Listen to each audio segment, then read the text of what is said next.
안녕하세요. 사연 읽어주는 남예입니다. 오늘도 와주셔서 감사합니다. 구독과 좋아요 부탁드리며 오늘의 사연 바로 시작하겠습니다. 안녕하세요. 금요일 저녁, 제가 세상에서 가장 싫어하는 시간이에요. 남들은 일주일의 고단함이 마무리되는 금요일 저녁만 되면 행복해진다고 하는데 저는 금요일 저녁만 되면 밖으로 나가는 일 자체가 너무나 고역입니다. 배달 일을 하다 보면 어쩔 수 없이 음식점 거리가 주요 일터가 되는데 낮에는 별로 상관이 없지만 밤이 되면 몹시 고역스럽고 힘듭니다. 다른 날보다 유난히 금요일 저녁이 더 힘든 건 다른 게 아닌 술자리 때문이에요. 제가 참여하는 실자리가 아닌 남들이 즐기는 술자리 말입니다. 특히 우리나라 사람들은 대체 금요일 저녁이면 왜 그렇게 삼삼오오 모여서 삼겹살들을 구워 먹는 걸까요? 구워 먹는 것이 비단 삼겹살뿐은 아니지만 가장 치익하는 소리가 강렬한 건 기름이 자글자글한 고기입니다. 그 불판에 기름이 도는 고기가 얹어졌을 때 칙하고 익는 그 소리가 저는 정말 많이 공포스럽습니다. 너무 공포스러워서 때로는 그 소리 때문에 자리에 주저앉아 아악하고 비명을 지르고 싶을 정도예요. 어쨌거나 생계가 달려있어 배달은 해야 하니 귀마개는 필수죠. 그래서 때로 귀마개를 뚫고 들어오는 소리, 눈앞에서 이글거리는 불을 보면 저도 모르게 다리가 얼어붙습니다. 그러다 보니 술 한 잔 기울일 친구도 없습니다. 사실 삼겹살에 소주 한 잔은 거의 가나다라마 바사, 작죽인묘 진사오미, 태정태세 문단세처럼 붙어다니는 세트 같은 개념이잖아요. 그런데 제가 그 치익 불판 소리를 견디지 못하니 당연히 함께하는 시간을 갖기 어렵고 점점 사람들과 멀어지더라고요. 그리고 그럴 때마다 지난날 쓸데없었던 저의 오지랖을 스스로 원망하곤 합니다. 그 불에 타는 그 소리가 저에게는 트라우마가 되고 공포가 된 건 15년 전 한 사건 때문이었습니다. 그때 저는 혼자 다세대 주택 반지하층에 살고 있었습니다. 연애도 변변찮았고 부모님한테 기댈 수도 없고 하루 벌어 하루 먹고 살면서도 성실하면 언젠가 하늘에서 복을 주겠지 하는 믿음을 가지고 사는 나날이었죠. 그런데 하늘도 잘 사는 사람한테 복을 밀어주느라 바쁜지 저한테는 영 순서가 돌아오지 않더라고요. 매일매일 고되게 보이지 않는 희망을 애써 찾으며 살던 어느 날 그 다세대 주택에 불이 나고 말았습니다. 나중에 알았지만 저희 위윗집 살던 젊은 신혼부부 중에 남편이 도박 중독자에 알코올 중독이었다고 하더라고요. 아내가 더 이상 참지 못하고 이혼을 얘기하자 홧김에 가스통을 열고 불을 확 붙여버린 거였어요. 다행인지 불행인지 저희 다세대 주택 사는 사람들 대부분이 일용직들이어서 밤에도 알바처럼 밖에서 일을 하는 사람들이 많았거든요. 비어있는 집들이 많아서 인명피해는 크게 없었습니다. 저 역시도 원래대로라면 밖에서 일을 해야 될 시간이었지만 그날따라 너무 몸이 피곤하고 고되어서 소주 한 병 사들고 집에 들어오는 길이었거든요. 활활 쾅 소리와 함께 화르르 올라타는 불을 보고 기겁하게 놀라서 119에 신고를 한 것도 저였습니다. 술 취해서 사고친 그 놈은 자기가 친 사고에 놀라 허둥지둥 혼자 그 자리를 빠져나왔고 남은 건 그의 아내였어요. 뭔가 아무런 의욕도 없는 듯이 불이 활활 타오르고 있는 배경으로 베란다에 주저앉아 멍하게 밖을 바라보고 있는 그 모습이 마치 공포 영화의 한 장면처럼 확 제 눈에 들어오더라고요. 어쨌거나 사람을 그런 식으로 보낼 수는 없는 거잖아요. 후다다 뛰어올라 집 안으로 들어갔습니다. 지금 생각해도 무모했죠. 하지만 좁은 골목, 고비고비 차들이 가득한 이곳까지 소방차가 들어오려면 한참의 시간이 걸릴 것 같았고 그녀는 곧 죽을 것만 같았거든요. 맨몸으로 무작정 뛰어들어가 제 몸에 불똥이 튀는 것도 느끼지 못한 채 넋이 반쯤 나간 여자를 짐짝처럼 끌고 내려왔습니다. 그 와중에 저는 다리에 큰 장애를 입고 말았어요. 겉으로 봤을 땐 별로 티가 나지 않는데 2-3시간 이상 걷지도 못하고 양반 다리를 하고 앉지도 못하는 상태가 되어버린 거죠. 물론 사고로 인한 것이라 어느 정도 치료와 보상은 받을 수 있었지만 제가 스스로 기어 들어가서 벌인 일이어서 이후의 삶을 보장받을 만큼은 아니었습니다. 게다가 어떻게 보면 화재 때문이 아닌 일상생활에서 다친 거나 다름없어서 보험사에선 제게 큰 보상을 기대하지 말라고 했습니다.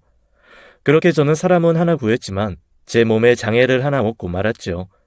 다행히 장애 등급은 받을 수 있어서 거기에 따른 혜택들을 받을 수 있었지만 그거는 진짜로 얼마 안 되잖아요. 제가 돈이 좀 있는 사람이라면 아무 걱정 없겠지만 저는 매일 몸을 써서 일을 해야 되고 그렇게 돈을 벌어야 되는 사람인데 몸이 일단 말을 듣지 않게 된 거니까요. 사실상 당장 먹고 살 일이 막막해지기 시작했습니다. 재활도 쉽지 않았어요.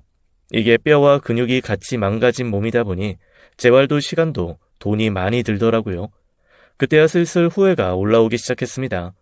어차피 살고 싶지도 않은 것 같은 얼굴이었는데 괜히 살리겠다고 나서가지고 제 몸만 망가지고 제 인생만 구겨버린 것 같은 생각이 들었거든요. 하지만 후회했을 때는 이미 시간은 늦은 상태였죠.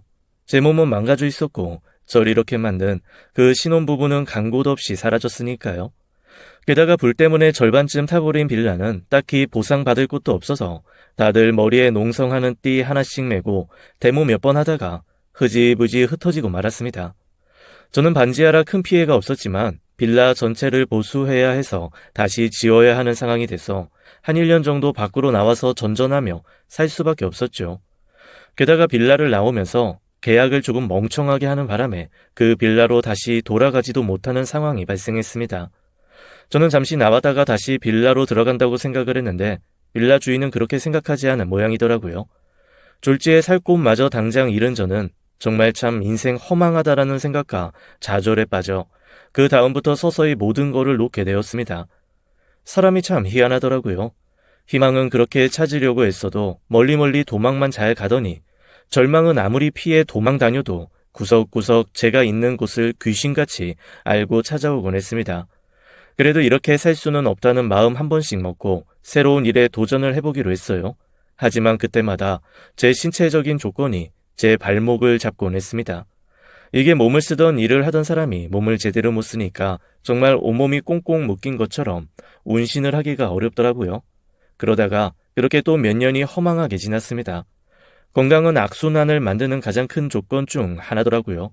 아프니까 일을 못하고 일을 못하니 돈이 안 벌리고 돈이 안 벌리니 당연히 건강 관리를 못하게 되었습니다.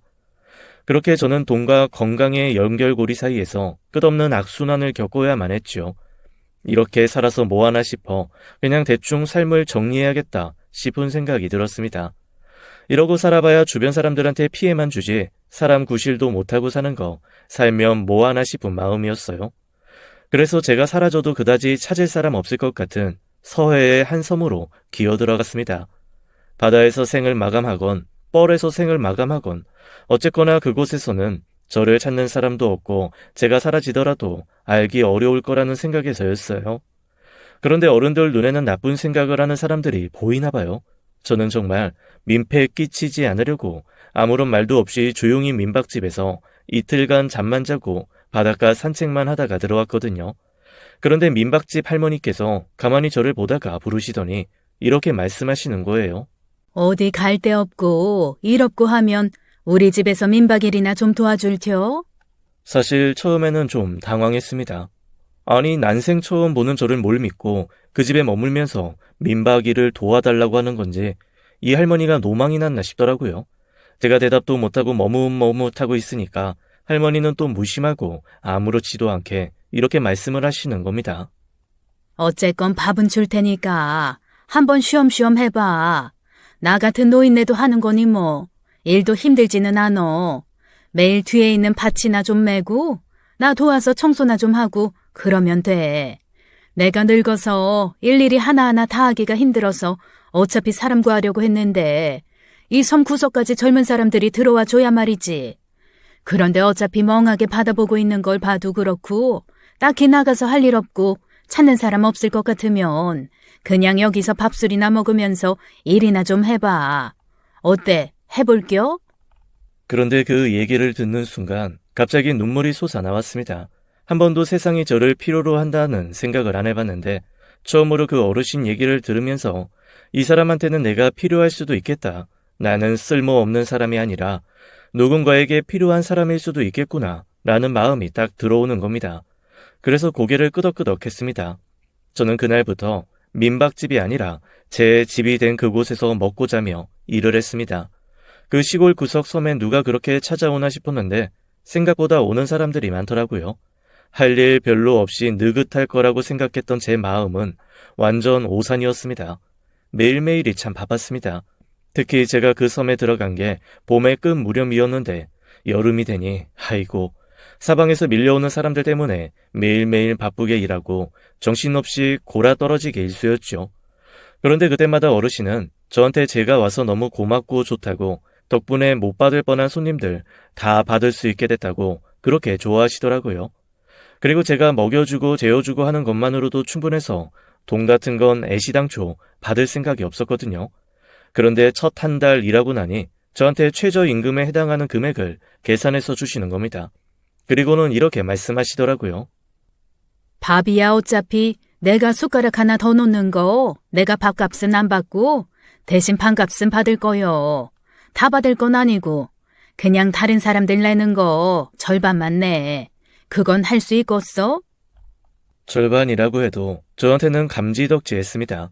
게다가 하루 삼시세끼 푸짐한 반찬에 밥 차려주시면서 그건 또 안 받으신다고 하는 건 순전히 저를 배려한 어르신의 마음이었다고 밖엔 생각이 들지 않을 정도였습니다. 월급 그대로 받아서 거기서 아주 적은 금액을 반값으로 내고 나면 그래도 돈이 모이더라고요. 그게 너무 신기했습니다. 제 평생 통장에 돈이라는 게 쌓여있거나 남아있어 본 적이 없는데 이 어르신을 만나고 나서는 통장에 돈이 쌓이더라고요. 당당하게 반값 내고 있는데도 불구하고 조금씩 돈이 모이니 행복해지기 시작했습니다. 낯선 경험이었어요. 제가 뒷일을 걱정 않고 웃는 건, 잠들면서 내일 하루 해야 할 일을 고민하는 것, 오늘 있었던 일을 생각하며 혼자 이런저런 생각을 하는 것 등이 말이죠. 하지만 하늘은 저의 행복을 가만히 두고 보지 못하는 성질을 가졌나 봐요. 그렇게 꿈결 같은 여름이 지나고 가을이 왔을 무렵 어느 날 갑자기 어르신이 쓰러지셨습니다. 제가 금방 발견해서 병원으로 옮겼지만 배를 타고 굽이굽이 나가야 하는 섬의 특성상 소위 말하는 골든타임을 놓치고 말았어요. 결국 어르신은 3일간 사경을 헤매시다가 세상을 떠나셨습니다. 한 번도 못 본 어르신의 자녀들이 그제야 헐레벌떡 병원으로 뛰어오더라고요. 그런데 거기서 저는 또 몹시 황당한 일을 겪어야 했습니다. 저를 아무것도 모르는 노인네 등쳐먹는 파렴치 안으로 가족들이 몰고 가기 시작한 겁니다. 자기 어머니 재산을 혹시 제가 들고 튀거나 축냈을까봐 아주 다들 눈들이 드글드글해서 달려들더라고요. 그러면서 어르신이 저한테 몇 달간 월급으로 줬던 그 돈을 물고 늘어지기 시작했습니다. 감사하게도 동네 사람들이 제가 숙식하며 거기서 일하면서 받은 정당한 돈이라는 걸 설명을 해주면서 별일 없었지.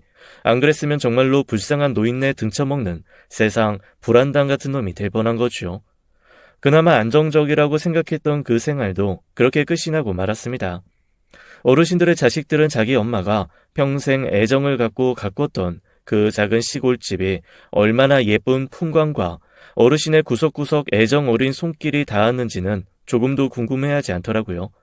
다만 거기가 재개발이 될 가능성이 있는지, 팔면 얼마나 받을 수 있는 가치를 가지고 있는지, 그렇게 해서 자기네들이 팔면 어느 정도의 돈을 가질 수 있을지 오직 그것만 중요한 듯 했죠. 장례식장에서도 내내 재산 가지고 싸우는 모습만 보였습니다. 왜 어르신이 생전에 저한테 자식들에 대한 얘기를 안 하시고 먼 하늘 보며 한숨만 쉬셨는지 잘 알겠더라고요. 저는 장례식장에서도 환영받지 못했습니다. 오히려 제가 가니까 혹시 어머님이 숨겨놓은 재산이 있냐 없냐 그런 것부터 캐묻고, 한 번도 자기 어머니가 돌아가시기 전에 건강이 어땠는지 상태가 어땠는지 묻는 자식은 없더라고요. 어르신 때문에 조금 살아났던 사람에 대한 희망, 인류애, 이런 것들이 모두 파사삭 다 부서지며 저는 동굴에서 나왔던 것보다 더 빠른 속도로 깊이 좌절에 빠져들고 있었습니다. 정말로 아무것도 생각하기 싫고 노력하기도 싫고 그야말로 무기력증의 극강에 치닫게 된 거죠. 한번 다시 무기력이 찾아오니 처음 찾아왔을 때보다 2배, 3배로 저를 괴롭히기 시작했습니다. 악몽을 꿨고 밥을 먹지 못했어요. 그렇게 언제 죽어도 이상하지 않을 묘한 상태로 빠져들기 시작했습니다. 어르신이 계시지 않은 섬은 더 이상 제게 안정적인 곳이 아니었습니다. 저를 써줄 사람도 없었고 저 역시 그 섬에 더 있을 마음은 없었죠. 무작정 섬에서 나와 그냥 발길 닿는 대로 돌아다녔습니다. 배가 고프면 쓰레기통을 기웃거렸고 졸리면 그냥 그 자리에 쓰러져 누워 잤습니다. 자고 일어나면 간혹 제 앞에는 1,000원짜리 한두 장이 놓여 있곤 했는데 그럴 때면 술을 샀습니다. 마시고 다시 정신 잃은 채 잠들어 버리는 것이 제가 할 수 있는 제일 좋은 일이었거든요. 그렇게 살다 보니 어느새 저는 사람들이 노숙자라고 부르는 그런 존재가 되어 있었습니다. 그것도 나름 커뮤니티라고 제게 다가와 어디에 가면 공짜 밥이 있고 어디서 자면 좀 편하다는 걸 알려주는 사람도 있더라고요. 그렇게 몇 달을 여기저기 떠돌다가 저는 한 지하도에 자리를 잡았습니다. 아파트 단지와 단지를 연결하는 도심천 사이의 지하도였는데 바로 옆에 번듯한 다리가 생기면서 사람들의 발길이 끊기고 저 같은 사람들이 모여 잠을 청하는 곳이 된 장소였죠. 젊은 사람들이 마시다 놓고 가는 달달한 음료들, 도심천에서 시켜먹고 버린 치킨 같은 것들이 끝없이 나와서 은근 배고프지 않게 지낼 수 있는 곳이었습니다. 그곳에서 저는 한쪽에 자리를 마련하고 바위처럼 거기서 꼼짝도 않고 시간을 보냈습니다. 얼마나 그렇게 살았을까. 그날도 지하도에 앉아 멍하게 다른 곳을 바라보는 제게 한 사람이 다가왔습니다. 그리고는 제게 주먹밥을 하나 내밀더라고요. 뭐 노숙자에게 가끔 그런 거 주는 사람들이 있거든요. 그래도 이 사람도 그런 사람인가 보다 하고 고개 끄덕 한번 인사하고 조용히 받아서 우적우적 먹었죠. 맛있으면 저랑 가실래요? 이건 또 뭔 소린가 싶어 가만히 고개를 들었습니다. 저랑 비슷한 나이 또래, 아니 저보다 조금 어린 것 같기도 한 여자 하나가 저를 빤히 보면서 주저앉아 있더라고요. 일단 배가 고파서 우걱우걱 주먹밥을 입에 넣고 웅얼웅얼 대답 아닌 대답을 했습니다. 가긴 어딜 가요? 나 아무데도 안 가요. 그거 맛있다면서요. 저 주먹밥 가게 하거든요. 안 그래도 일할 사람도 좀 필요하고 배달도 해야 되고 아저씨 딱 적당할 것 같아서 말하는 거예요. 저 여기 왔다 갔다 하면서 아저씨 몇 번 봤거든요. 버려진 자전거 타는 거 보니까 자전거 타는 솜씨도 보통 아니던데. 오토바이 탈 줄 알죠? 어떻게 우리 가게에서 한번 일해볼래요? 숙식 제공할게요. 순간 소름이 돋았습니다. 돌아가신 섬 어르신이 저에게 했던 말과 똑같은 말을 듣는 순간 그분 생각이 났어요. 사실 제가 이러고 있는 이유 중 하나는 아닌 거 알면서도 저를 괴롭히는 생각 한 조각 때문입니다. 제가 불행을 몰고 다니는 재수 없는 놈이라 저 때문에 그 어르신이 그렇게 돌아가신 게 아닐까 하는 거죠. 그래서 제가 그 여자를 따라가면 어쩐지 그 여자도 불행하게 죽을 것만 같다는 생각에 고개를 마구 저었습니다. 제가 너무 세차게 고개를 저으니까 여자가 좀 당황하는 빛을 띠더라고요. 일하기 싫어요? 그래도 일해서 돈 버는 게 낫지 않아요? 제가 최저임금보다 더 많이 드릴게요. 우리 가게에서 같이 일해요. 주무실 수 있는 방도 깨끗해요. 가구도 다 있고 텔레비전도 있고 방 옆에 샤워실 있는 화장실까지 딸려 있다고요. 어지간한 원룸보다 깔끔하고 좋다고 자신해요. 거기서 얼마 전까지 일하시던 분이 결혼해서 나가셨거든요. 웬만한 가구 이런 거 다 두고 가셔서 그냥 쓰셔도 돼요. 그분이 나가면서 얘기했거든요. 방기운이 좋아서 들어오는 사람 다 잘 될 것 같다고. 그러니까 들어와서 일해요. 네? 저는 마지막 한 입 남은 주먹밥을 입에 털어놓고 후다닥 일어나서 도망을 갔습니다. 그래봐야 지하도에서 또 다른 지하도로 도망을 간 거지만 저로서는 그게 최선이었어요. 그런데 그 여자 엄청 끈질기더라고요. 대체 나한테 왜 이러나 싶을 만큼 숨으면 저를 또 찾고 숨으면 또 찾고 무선 탐정 마냥 귀신같이 저를 찾아서 계속 설득을 하는 겁니다. 자기네 집에 와서 일하라는 거죠. 이쯤 되니까 의심이 들기 시작했습니다. 그래서 조용히 그 여자한테 물어봤어요. 혹시 내 장기 필요해요? 나 하도 건강관리 안 해서 장기 다 엉망이야. 갖다 팔 수도 없다고. 그러니까 포기해요. 제가 그 얘기를 하자 그 여자가 글쎄 배를 잡고 웃더라고요. 자기가 살다 일하자는 얘기에 장기 필요하냐고 대답을 한 사람이 제가 처음이라나요? 그런데 모든 걸 다 허용하는 듯한 그 환한 웃음을 보는 순간 제 마음에 뭔가 콩소리가 하나 들려왔습니다. 어라? 이건 또 무슨 느낌이지 싶은 마음에 조금 당황스럽더라고요. 그 여자는 다시 한번 환하게 웃으며 저한테 이야기를 했습니다. 장기 필요한 거 아니에요. 제 장기 멀쩡하게 다 붙어 있거든요. 나는 그쪽 장기가 아니라 일손이 필요하다니까요. 장기가 필요하면 병원을 갔죠. 내가 왜 여기 와가지고 이렇게 스카우트하려고 애쓰고 있겠어요? 그러니까 왜 나 같은 사람을? 일 잘할 것처럼 생겼어요. 말했잖아요. 나 사람 되게 잘 봐요. 성실하고 일 잘할 것처럼 생겨가지고 그래서 스카우트하는 거예요. 그거 알죠? 우리같이 작은 가게는 다른 거 없어요. 일하는 사람이 전부예요. 만약에 제대로 일하는 사람이 없으면 우리 같은 가게는 망해요. 그래서 난 일하는 사람 엄청 신경 써서 구하거든요. 그게 이유예요. 오며 가며 내가 아저씨 많이 봤다니까요. 아저씨 성실하고 일 잘해 보여서 그래서 스카우트하는 거라고요. 논리적으로 이해가 되지 않았지만 저는 어느새 그녀에게 빠져들고 있었습니다. 이유는 모르겠지만 그냥 그 말투와 표정을 보면서 모르는 척 설득당하고 싶어졌다 할까요? 그래서 그날 모에 홀린 사람처럼 저는 그녀를 따라 나섰습니다. 사실 마음 한켠에는 이런 생각도 있었어요. 이 상황에 혹 그녀가 정말로 내 장기가 필요해서 꼬시러 온 사람이었어도 별 상관없다라는 생각이요. 어차피 이렇게 사나 저렇게 사나 의욕 없이 살다 죽는 건 마찬가지인데 장기가 털리건 말건 별 상관없다라는 마음이었죠. 그런데 그녀를 쫓아간 곳에는 정말로 아기자기하고 작은 주먹밥집이 있었습니다.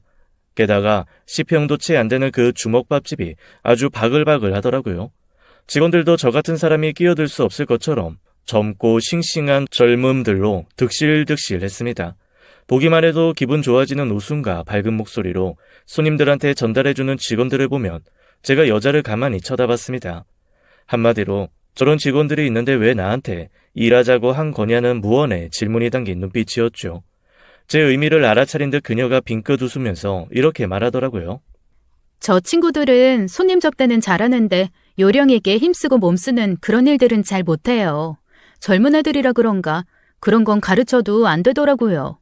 저 그래서 아저씨 부른 거예요. 그런 일 해달라고.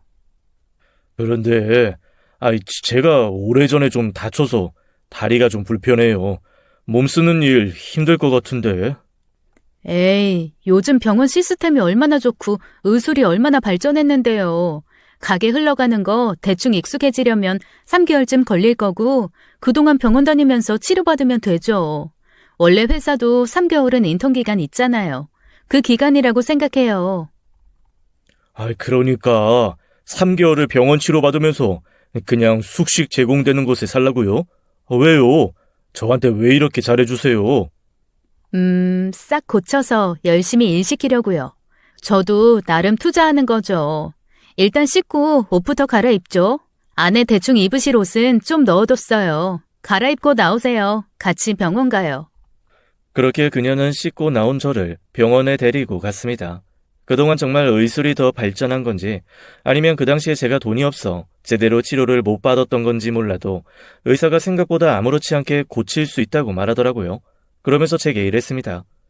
워낙 오래 방치하셔서 재활에 시간이 좀 걸리기는 하겠지만 아주 불가능한 거 아닙니다. 주기적으로 치료받으시고 재활 스트레칭 이런 거 잘하시고 너무 무리하지 마시고 그러면 아마 지금보다 훨씬 편해지실 거예요. 그러면 제가 나을 수 있다는 건가요? 저 장애 등급까지 받았는데요. 솔직히 말씀드리면 장애 등급까지 굳이 안 가도 되는 사실 살짝 경계선상에 있는 상태예요. 이 정도면 충분히 장애라고 느끼지 않고 생활하실 수 있게 고칠 수 있어요. 갑자기 눈물이 확 쏟아졌습니다. 모든 게 제 불행의 시작 같았던 다리가 고쳐질 수 있다는 희망이 저를 두근거리게 하더라고요. 옆에서 가만히 지켜보고 있던 가게 주인 여자가 제게 이렇게 말했습니다. 잘 됐네요. 3개월 열심히 치료하고 배달 오토바이 좀 안전한 거 타고 그러시면 되겠다. 좀 이상하더라고요. 제가 오토바이도 좀 몰긴 하고 배달도 잘하긴 합니다. 한때는 배달 신이라는 별명도 있을 정도로 기동성 있게 움직이는 건 참 잘하거든요. 그런데 그런 거를 알 리도 없는 여자가 어떻게 저한테 그렇게 딱 맞는 일을 갖고 와서 해달라고 하는지 희한하다는 생각이 들었습니다. 그래도 누군가가 나를 또 필요로 한다는 사실이 싫지는 않더라고요. 더 큰 마음은 믿져야 본전이다라는 거였습니다. 어차피 나라까지 떨어지고 또 떨어진 인생, 더 떨어져 봐야 뭐가 있겠나 싶은 마음이 가장 컸죠. 그렇게 주먹밥집에서 제 세 번째 인생이 다시 시작됐습니다. 첫 번째 인생이 반지하, 두 번째 인생이 섬이었다면 세 번째 인생은 주먹밥집이었던 거죠. 참 신기한 세상이었어요.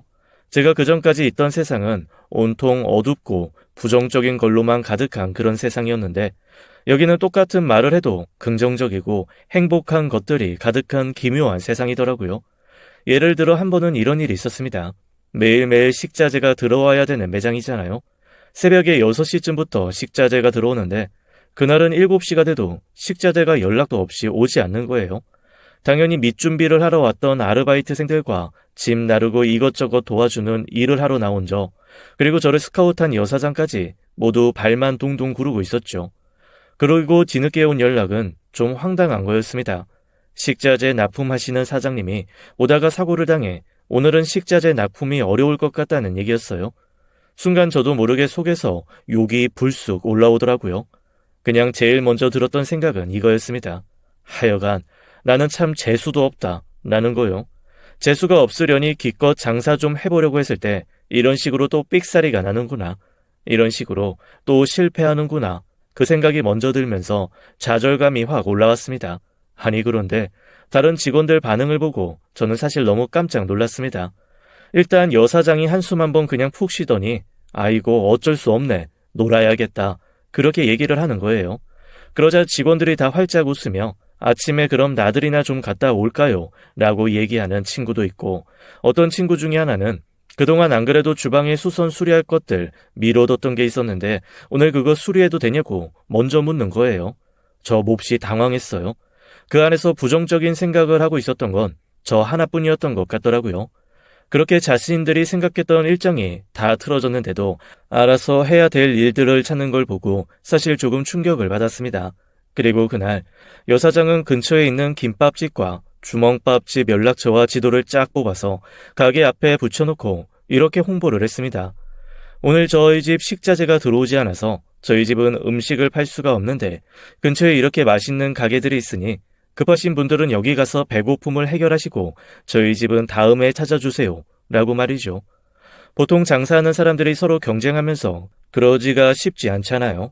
그런데 그렇게 다른 가게를 오히려 홍보해주는 시간으로 활용을 하더라고요.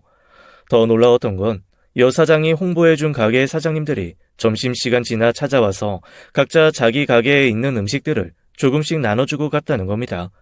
홍보해줘서 고맙다며 오늘 덕분에 손님들이 꽤 많았다면서 서로 화기애애하게 인사를 하더라고요. 그 모습을 보며 저는 지금까지 제가 살아봤던 세계와 너무 다른 세계의 모습을 보고 사실 좀 어안이 벙벙했습니다. 그날 하루 일정이 마무리되고 얼결에 직원들이 모두 모여 회식을 하는 분위기가 되었을 때 여사장에게 슬그머니 물어봤어요. 어떻게 그럴 수 있냐고 말이죠. 그랬더니 여사장이 저를 가만히 보면서 이렇게 얘기를 하는 거예요. 제가 엄청 불행한 시절을 겪었거든요. 그런데 그 시절을 겪으면서 배운 게 하나 있어요. 그걸 가르쳐 주신 분도 있고요. 사람이 쭈그려져서만 있으면 안 된다는 거였어요. 그래서 저 그분이 알려주신 그 마음을 가지고 살아요. 자기 몸 버려가며 남과 하는 사람이 알려준 거니까 그게 진리 아니겠어요? 아니 누가 사장님을 구해준 적이 있나 보죠? 네, 제가 인생에서 가장 지옥 같고 암흑 같던 시절 목숨마저 왔다 갔다 할 때 저를 목숨 걸고 구해주신 분이 있거든요. 그분이 알려주신 거예요. 제가 지금 이렇게 열심히 살 수 있는 건 다 그분한테 은혜 갚기 위한 거고요. 그 말을 듣는데 뭔가 뭉클하더라고요. 사람이 은혜를 잊고 그 은혜를 아는 것도 사실 쉬운 건 아니잖아요. 그런데 그 은혜를 잊지 않고 그걸 갚기 위해 열심히 산다는 말을 들으며 이 여자가 정말 참 괜찮은 여자구나 라는 생각이 들었습니다. 그리고 그날부터 그녀가 조금 더 다르게 보이기 시작하더라고요. 그전에는 그냥 저를 암흑에서 구해준 좋은 여사장이라고만 생각을 했는데 그 다음부터는 되게 멋있는 여자, 같이 좀 더 많은 얘기를 나눠보고 싶은 여자, 그냥 시간을 더 같이 보내보고 싶은 여자, 그런 여자로 보이기 시작했습니다. 한편으로는 설레는 마음에 생활이 조금 활기 있어지기도 하고 또 한편으로는 부끄럽고 괴롭더라고요. 제 주제에 감히 약간 물에서 빠진 사람 구해줬더니 보따리에 내놓으라는 것처럼 감히 저 사람에게 이런 마음을 먹어도 될까라는 생각이 들었던 거죠.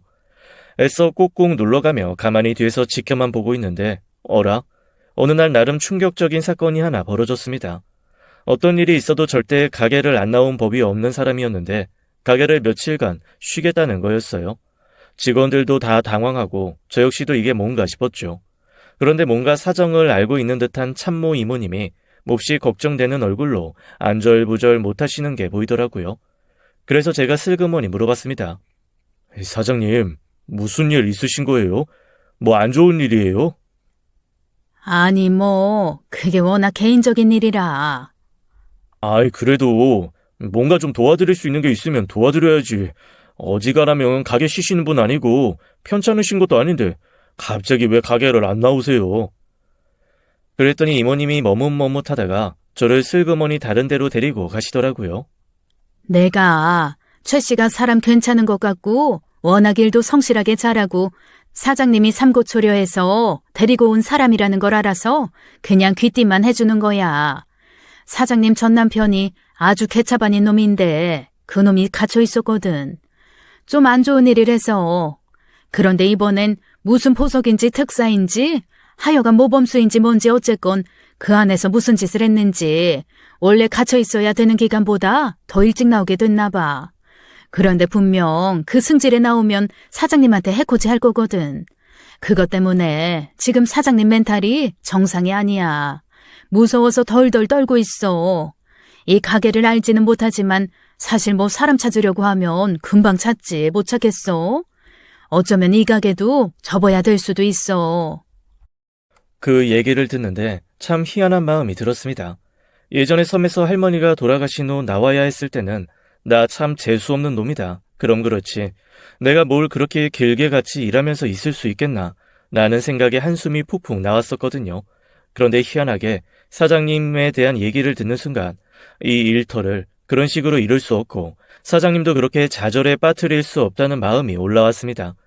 내가 뭐 어떻게라든 도와드려야겠다는 마음이 들었죠. 아마 그동안 긍정적인 사람들과 일하면서 제 성격도 좀 바뀌었던 모양이에요. 그래서 일단 사장님을 찾아가서 만나보기로 했습니다. 얼마나 두려움에 덜덜 떨고 있는지 제가 문 좀 열어달라고 한참 두들긴 끝에서야 간신히 빼꼼 문을 열어주더라고요. 최 씨 아저씨가 어쩐 일이에요? 걱정돼서 왔어요. 저 참모 이모님한테 사정 다 들었습니다. 괜찮으시면 잠깐 들어가도 돼요. 사장님 좋아하시는 전복죽이랑 당근 케이크 사왔어요. 고마워요. 제가 손에 든 봉투를 내밀자 사장님이 갑자기 눈물을 흘리기 시작했습니다.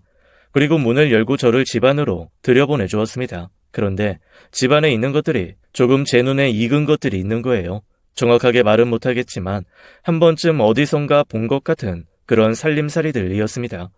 그냥 어디 일용직 일하러 갔다가 봤었던 건가 싶어 고개만 갸우뚱하고 있는데 사장님이 저한테 내온 찻잔을 보고 그제야 제가 이 모든 살림들을 어디서 봐왔는지가 확 떠올랐습니다. 깜짝 놀란 얼굴로 사장님을 쳐다봤죠. 왜냐하면 제 앞에 놓아준 그 잔, 제가 샀던 잔이었거든요. 그 잔에도 얽힌 사연이 있어서 제가 기억합니다. 뭔가 선물을 해야 할 것 같고 돈은 없어서 고민할 때 마침 들어온 도예 공방 일용직을 하고 한 세트 받았던 거라 분명하게 기억하고 있거든요. 잠깐만, 혹시... 그러자 사장님이 희미하게 웃으면서 저한테 이렇게 말을 하는 거예요. 이제 기억나세요? 그동안은 영 기억 못하시더니. 네, 그녀는 제가 10수년 전 불길에서 구했던 그 신혼부부 중 아내였습니다. 당시만 해도 이웃끼리 이것저것 나눠 먹고 이사 오면 동네 사람들 불러다가 밥 한 끼 먹곤 했거든요. 초대받은 집에 빈손으로 가기는 민망하고 과일 한 바구니 살 돈도 없어 고민하던 시기였죠.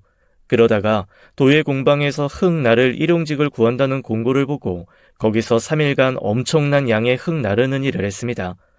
일하는 중간중간 도자기 가마 앞에 앉아 구워져 나온 작품들을 보는데 사실 너무 예쁘고 멋있어서 살짝 정신을 놓고 구경하고 있었죠. 그러자 도예가 어르신이 슬그머니 오셔서 저한테 마음에 드는 게 있으면 한 세트 선물하신다고 골라보라고 하시더라고요. 그런데 제가 뭘 아나요? 결혼한 지 얼마 안 되는 신혼부부한테 선물하고 싶은데 적당한 거 하나 골라달라고 했더니 두 컵을 맞물리게 놓으면 하트 모양이 나오는 그런 찻잔 세트를 선물해 주셨습니다. 그걸 전해주던 날 새댁이 얼마나 좋아했는지가 눈에 선한데 그 사람이 제가 조석으로 봤던 주먹밥집 사장이었다는 건 몰랐죠.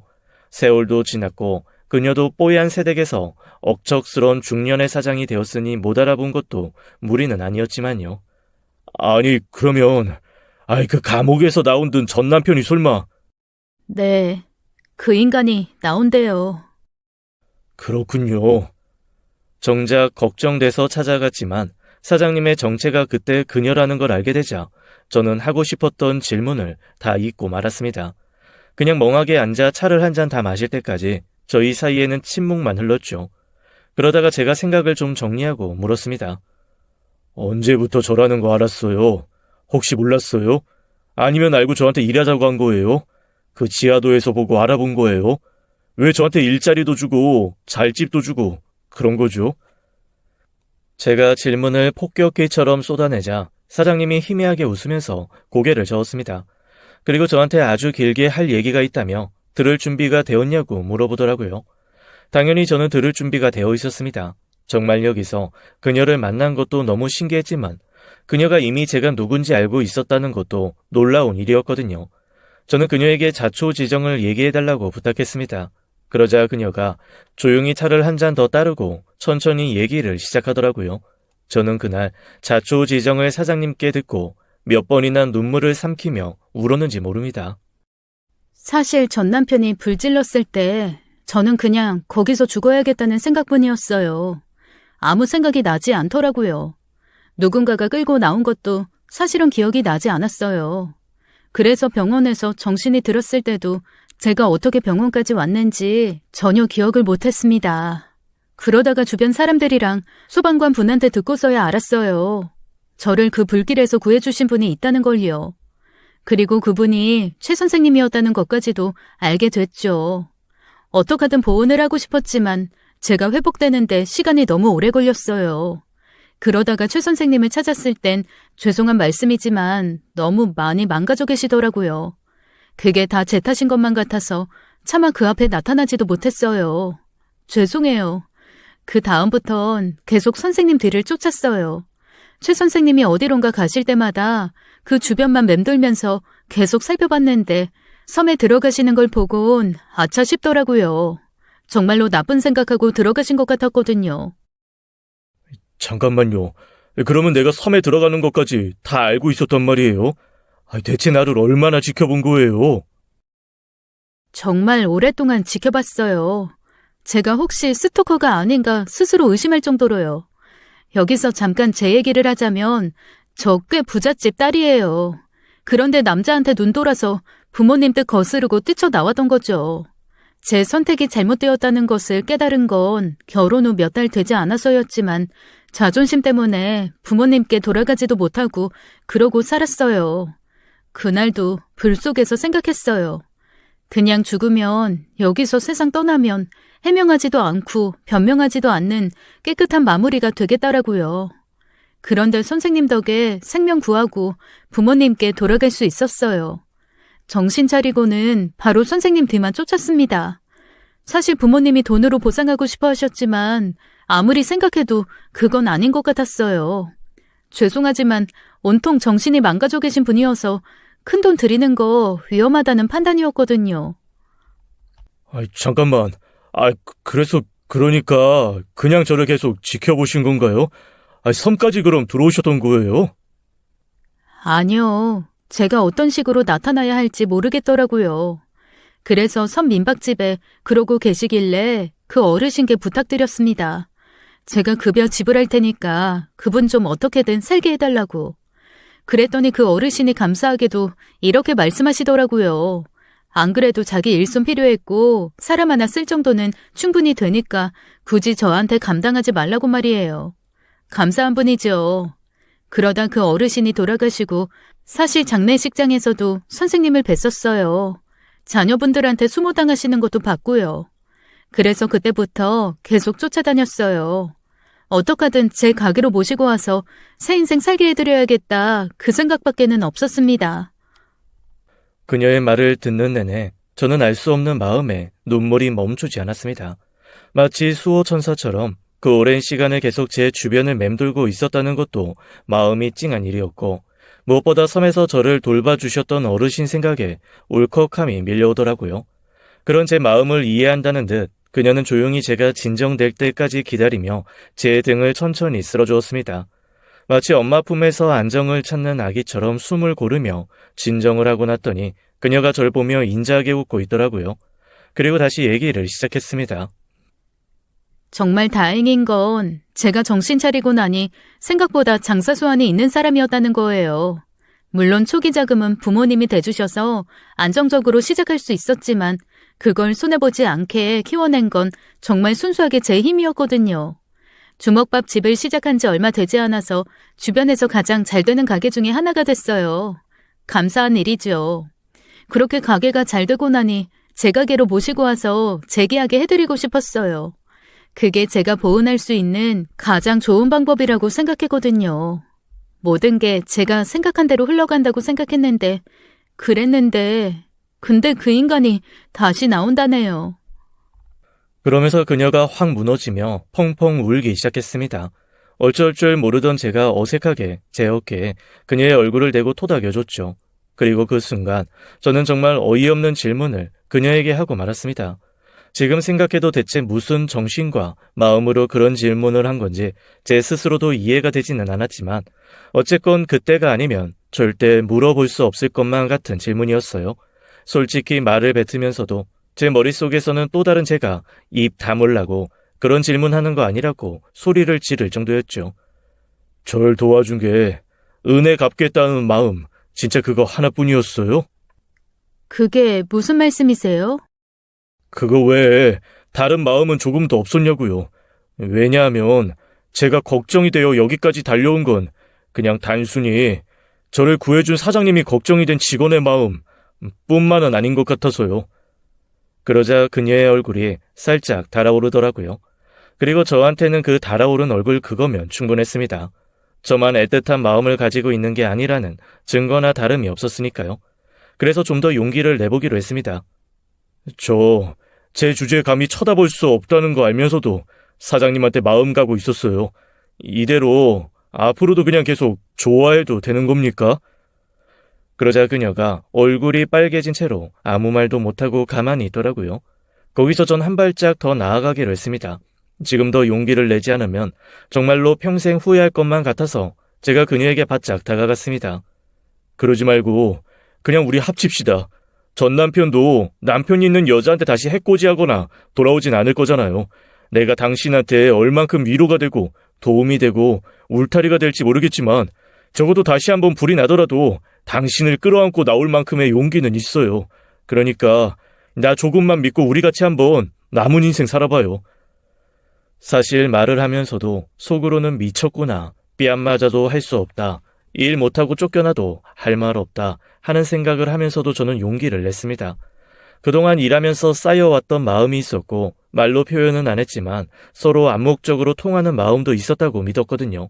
그리고 무엇보다 다시는 무슨 일이 있어도 예전처럼 허망한 삶으로 돌아가지 않을 자신이 있었습니다. 어떤 환경에서도 그녀를 위해 최선을 다해서 살 마음가짐이 굳건했거든요. 그녀는 제 눈을 가만히 바라보다가 슬그머니 제 가슴에 머리를 기대더라고요. 그리고 조용히 고개를 끄덕였고 저는 그녀를 안았습니다. 그렇게 그녀는 그날 밤 제 마음을 받아주었어요. 며칠 뒤 아니나 다를까 저는 가게 근처에서 어슬렁거리는 그녀의 전남편을 발견했습니다. 제가 그동안 워낙 고생을 많이 해서 얼굴이 예전과 완전 다르기도 했고 함께 빌라에 살 때도 몇 번 마주친 적이 없어서 그런지 제가 누군지 전혀 모르는 눈치였어요. 하지만 한눈에 저는 그 사람을 알아볼 수 있었습니다. 팔뚝에 있는 잉어 문신이 좀 바래기는 했지만 그 문신의 건강하지 못한 눈빛은 전혀 변함이 없더라고요. 제가 그 사람에게 다가가서 말을 걸었습니다. 나 당신이 누군지 알아? 뭐? 너 뭐야? 지금 나한테 시비 거는 거야? 아니, 경고하는 거야. 당신이 왜 여기서 어슬렁거리는지 알고 있거든. 저 주먹밥집, 거기가 내 가게거든. 나랑 아내가 피땀 흘려 만든 가게란 말이지. 그래서 당신이 여기서 어슬렁거리는 거 내가 아주 많이 거슬려. 무슨 소리인 줄 알겠어? 네 아내? 아내라고? 그년이 재혼을 했어? 저는 말 조심하라고 버럭 화를 내며 그 사람 멱살을 휘어잡았습니다.